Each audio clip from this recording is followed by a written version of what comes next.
Oke, kita lanjut ke perbincangan. Saya mau ke Mas Abror. Kalau melihat tadi juga dikatakan Mas Faldo, ini jangan sampai hanya menggait suara pemilih sehingga melakukan strateginya seperti itu. Tapi ada juga kritikan dari salah satu menteri yang mengatakan bahwa capres yang tidak mau melanjutkan IKN ini nampaknya tidak mau ada kemajuan di Indonesia Timur, dan karena pernyataan capres itu mengkritisi IKN, akhirnya banyak investor yang mundur. Padahal dalam pembangunan IKN dibutuhkan investor. Oke, pertama terima kasih Bang Faldo sudah diingatkan bahwa kita harus berpolitik berbasis ide dan gagasan, bukan dengan gimmick. Sekaligus saya pengen nanya semua hadirin pemirsa, kira-kira yang hari ini pasangan mana, pasangan capres-cawapres mana yang isinya full gimmick? Saya pengen nanya gitu ya. Nanti Mas Faldo boleh kita kasih kesempatan untuk menjawab. Boleh. Lanjut dulu. Tapi saya tadi mau masuk tentang Oke, saya mau masuk tadi melanjutkan dari yang disampaikan Pak Trubus. Jangan sampai proses IKN ini melukai hati investor, melukai hati masyarakat sekitar. Yang ingin saya tambahkan adalah bahwa IKN ini jangan sampai melukai hati 270 juta masyarakat Indonesia melalui proses yang mungkin kurang benar gitu. Nah, perihal tadi bagaimana Menteri mengatakan bahwa hanya dengan statement itu dapat menarik investor mundur. Untuk berinvestasi di IKN. Nah, pertanyaannya, bukankah investor itu melakukan investasi melalui kajian yang visible, melalui kajian teknokrat yang kelihatan untung ruginya, kepastiannya. Masanya dengan satu statement kritik di ruang demokrasi ini ada investor mundur, artinya kan bukan mereka mundur bukan karena mereka melihat tidak visible juga. Iya, yang maksud saya adalah artinya yang jadi problem bukan masalah statementnya, tapi ada sesuatu hal yang mungkin belum selesai, kurang visible gitu. Nah, ini kan ruang demokrasi, sah-sah aja, ini kan kebijakan publik. Ini kan menyangkut hidup orang banyak. Jadi mari kita bahas secara serius melalui kajian akademik yang jelas gitu. Sekaligus tadi saya mau nambahkan, Bang Michael menyatakan bahwa IKN ini idenya sudah cukup lama gitu ya. Tapi perencanaan yang seperti ini kan baru saja. Sampai hari ini kita belum tahu, belum pernah ngelihat apa urgensi Indonesia membangun IKN dengan format seperti ini, sebesar ini kan kita belum tahu. Nah, idenya memang sudah lama, tapi kemudian pelaksanaan format seperti ini kan ya baru belakangan. Nah, ini yang pengen dikaji ulang. Oke, Bang Michael langsung saja. Ya, pertama kita ini di Indonesia harus punya kebiasaan di dalam dunia politik pemerintahannya, elit politiknya khususnya, bahwa kalau ada proses pembangunan itu jangan kemudian berganti pemimpin, berganti kebijakan. Artinya kalau sudah ada hal yang sudah dijalankan, sudah disepakati, ya itu harus ada komitmen untuk dilanjutkan. Kenapa tadi investor bisa aja punya kekhawatiran? Karena memang dunia usaha itu perlu kepastian hukum. Kalau pemerintah berganti-ganti kemudian kebijakan berganti-ganti, ya dunia usaha tadi kan kita butuh keterlibatan. Membangun confidence itu perlu waktu. Makanya kenapa pemerintah masuk duluan? Karena memang peran pemerintah untuk merintis. Proyek sebesar IKN, ide sebesar IKN tidak mungkin dimulai dari swasta, harus pemerintah masuk. Tapi ke depan kita butuh bantuan dari swasta, iya. Kerjasama dengan swasta itu kan rohnya di undang-undang yang sudah kita punya itu, begitu. Tapi untuk roh itu bisa menjadi punya wujud, dilaksanakan bersama, perlu bangun trust. Dan itu proses yang tidak mudah, kita harus hargai prosesnya. Nah, itu kenapa penting bagi kami untuk selalu menekankan suatu pembangunan yang sudah baik, itu harus kita lanjutkan.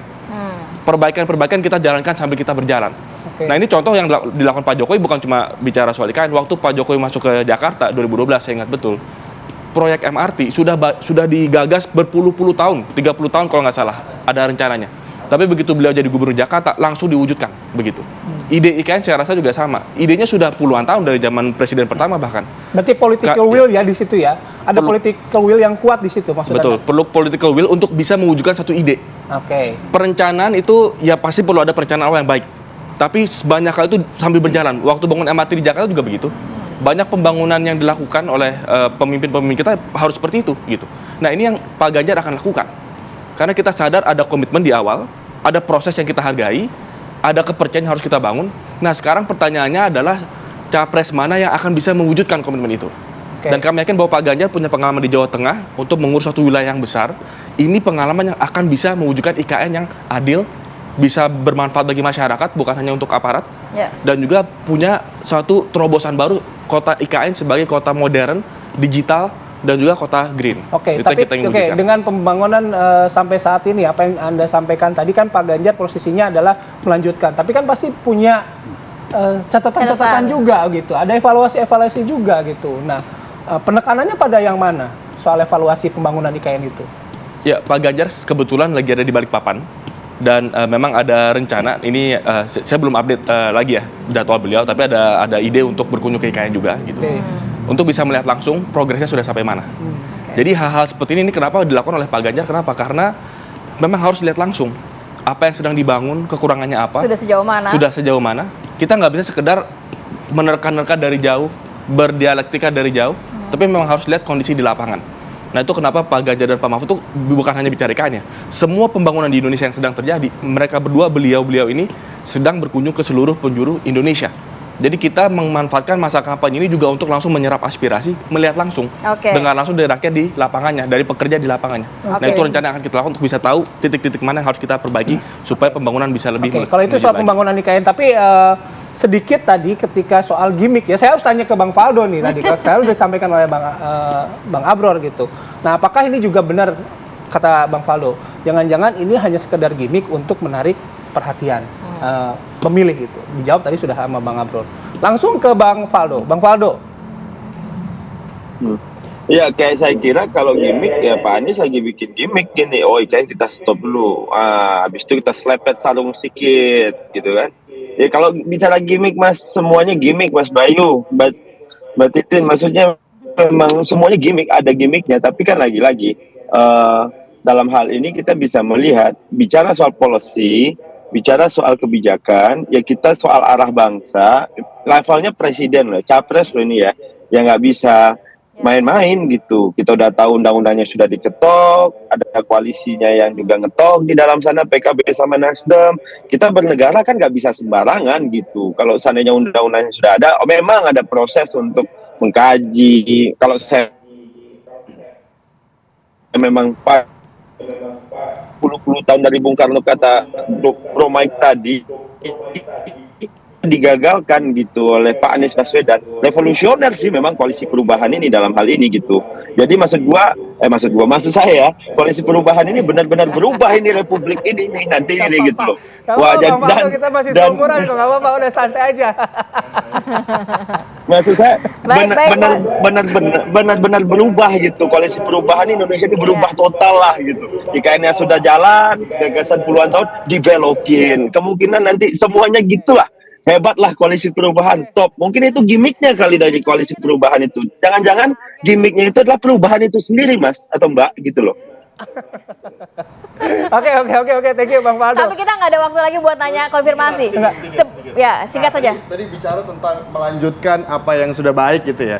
Dan dibahas tadi sama Bang Michael Singkat adalah saja, soal Mas. MRT. Nah, sekarang kita lihat MRT di Jakarta di era pembangunan Pak Anies dilanjutkan dan diperbaiki dan diintegrasikan dengan transportasi. Artinya kan memang semangatnya dari dulu ada, tapi tiap pemimpin artinya punya konsep yang sama, punya semangat yang sama, dan sekarang jadi. Itu juga yang kita harapkan di IKN, betul kan? Dan sekarang artinya pemimpin yang punya rekam jejak melanjutkan dan bahkan menambahkan secara real kita lihat adalah Anies Baswedan. Oke, terakhir Pak Trubus singkat saja. Enggak diubah itu bro, diubah tuh gagasannya diubah. Oke.